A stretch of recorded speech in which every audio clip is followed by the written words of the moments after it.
Anil Sharma Sanskrit classes में आज हम 11वीं कक्षा का द्वितीय पाठ ऋतु चित्रणम पढ़ेंगे।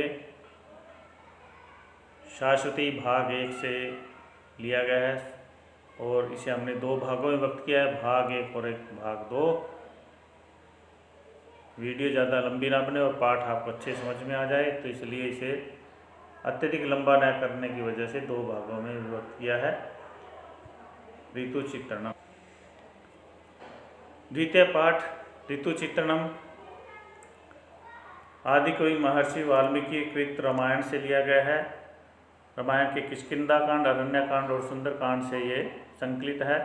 रामायण को हमारा आदि काव्य भी माना जाता है, संस्कृत साहित्य का आदि काव्य, और इसमें महर्षि वाल्मीकि जी ने आदर्श रूप स्थापित किया है, चाहे वो पुत्र का है, पिता का है, भाई का है, पत्नी का है, हर प्रकार से हर एक का जो है आदर्श रूप इसमें स्थापित किया गया है। और इसी में जो है श्री रामचंद्र जी लक्ष्मण को वनवास के दौरान समय बीतने के साथ साथ जो ऋतुएं हैं उनकी विशेषता के बारे में, उनका विस्तृत वृत्तांत बताते हैं। तो उन्हीं को अलग अलग कांड से इकट्ठा करके यहाँ पर एक ऋतु चित्रण के रूप में यहाँ पर आपके पाठ के रूप में लिया गया है। तो आइए देखते हैं।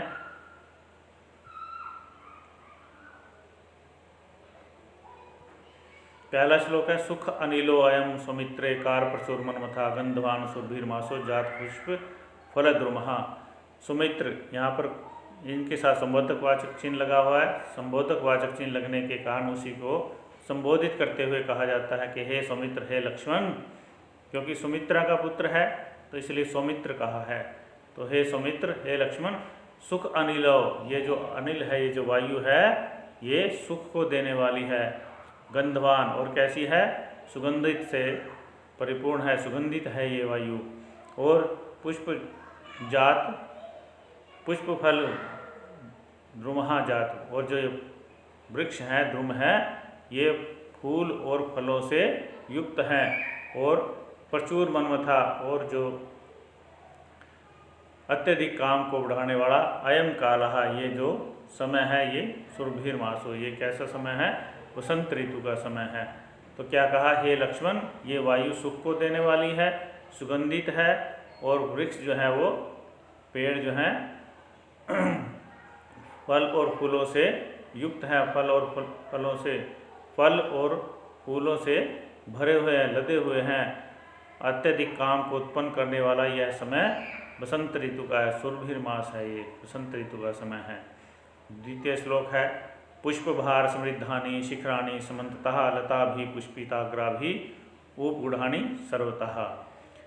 क्या कहा है? पुष्पभार समृद्धानि समन्ततः, चारों ओर पुष्पभार समृद्धानि, पुष्पों के भार से समृद्ध, पुष्पों के भार से समृद्ध, पुष्पिताग्री भी लता भी, पुष्प जिसके अग्रभाग में, पुष्पित अग्रा भी, पुष्पित जो है पुष्प यानी कि फूल जो है वो जिसके अग्रभाग में लगे हुए हैं, ऐसी लताओं से शिखराणि, ये जो पर्वतों के शिखर है, सर्वता हर चारों ओर से उपगढ़ाणी ढक दिए गए हैं।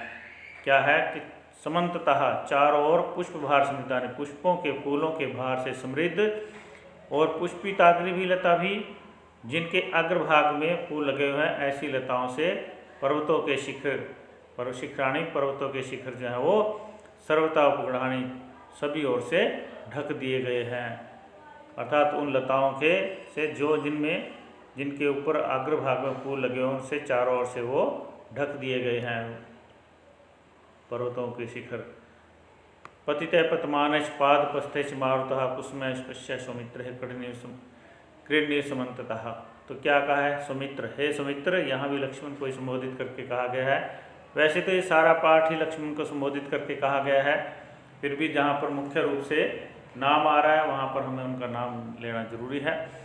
तो सौमित्रे, हे सौमित्र, पतितः पतमानश्च पादपस्थैश्च मारुतः, के चारों पश्य मतलब देखो, समन्ततः चारों ओर, पतितः जो गिर गए हैं, पतमानश्च जो गिर रहे हैं, अभी डाल से गिरने लग रहे हैं, पादपस्थैश्च, और जो अभी गिरे नहीं हैं लेकिन गिरने वाले हैं, अभी लग रहा है कि अभी गिरे, लेकिन वो अभी गिरे नहीं हैं, अभी उनकी टहनियों पर, उनकी पेड़ की डाल पर लगे हुए हैं। तो ऐसे कुसुमई फूलों से मारुतः, ये जो वायु है, क्रीडनी मानो खेल रहा है, ये जो हवा है ये मानो खेल रही है उनसे। क्या कहा है? हे सुमित्र, पश्य, पश्य मतलब देखो, समन्ततः चारों ओर देखो, पतितः पतमानश्च पादपस्थित, यहाँ पर तीनों चीज़ें बता दी गई हैं कि जो हो चुका है, जो हो रहा है और जो होने वाला है। पतितः मतलब जो गिर चुके हैं, फूल टूट के पृथ्वी पर, धरती पर, नीचे धरातल पर गिर चुके हैं। पतमानश्च जो अभी गिर रहे हैं, डाली से टूट के लगातार कुछ 2-2, 4-4 करके गिर रहे हैं। और पादपस्थित अभी जो गिरे नहीं हैं लेकिन गिरने वाले हैं। ऐसे फूलों से, कुसुमई मतलब ऐसे फूलों से मारुतः करनी, ये जो हवा है वो चारों ओर से खेल रही है।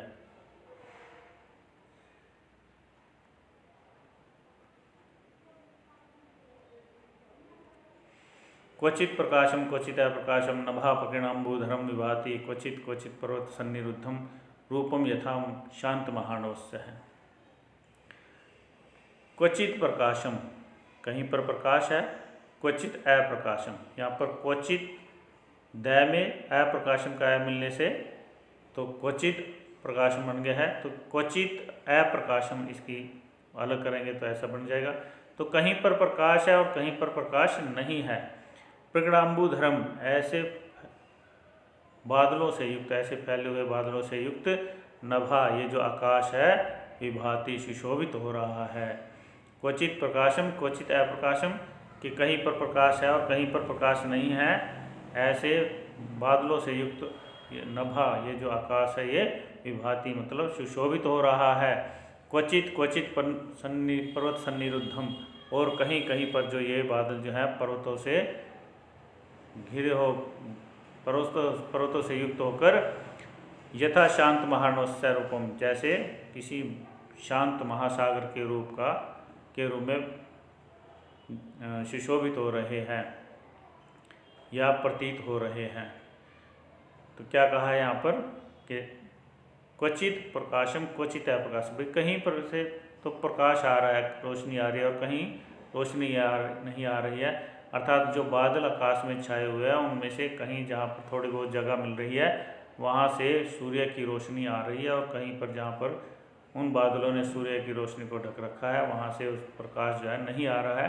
तो इस प्रकार फैले हुए बादलों से ये जो आकाश है नभा, ये विभाति मतलब सुशोभित हो रहा है। और क्वचित क्वचित पर्वत सन्निरुद्धम, और कहीं कहीं जो ये पर्वतों से घिरे होने के कारण, पर्वतों से युक्त होने के कारण दिखाई दे रहा है, वहाँ पर कैसा लग रहा है? शांत महानोस्य, यथा जैसे कोई शांत महासागर के रूप में प्रतीत हो रहा है। ये जो आकाश है, ये बादलों से ढका हुआ, ये किसी शांत महासागर के जैसे दिखाई दे रहा है।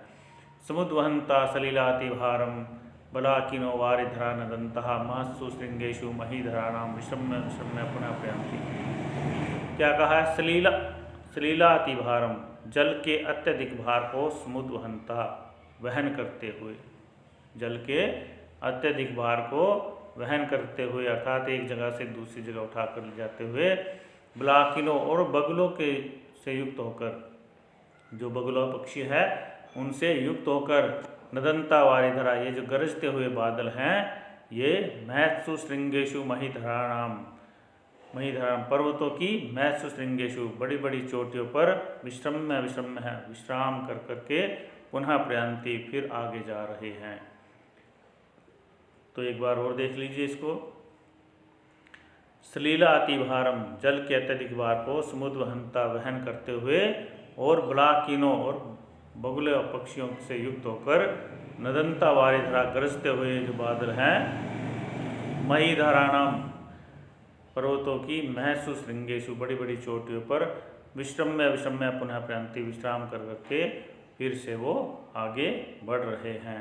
तो प्यारे बच्चों, ये था आपका ऋतु चित्रणम पाठ का पहला भाग। आपको आशा है समझ में आया होगा, वीडियो अच्छी लगी होगी, तो आप इसे लाइक, शेयर और सब्सक्राइब ज़रूर करें। धन्यवाद।